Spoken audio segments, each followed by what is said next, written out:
Doctor என்னக்கா சொன்னாரு? 24 மணி நேரமும் ரீல்ஸை பார்த்து பார்த்து இப்படி ஆயிடுச்சான். இனிமேல் ஃபோனே கொடுக்கூடாது சொல்லிட்டாரு. அந்த விரலை எதுக்கு இப்படி இப்படி நவுத்துறாரு? அடுத்தடுத்த ரீல்ஸை தள்ளி தள்ளி பார்த்துட்டு இருக்காரு.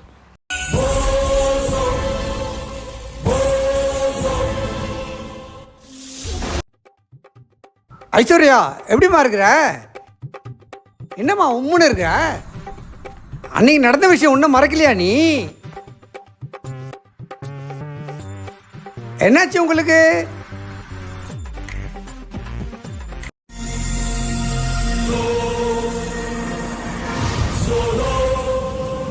ஏமா, உன் புருஷன் திருந்தவே மாட்டானா?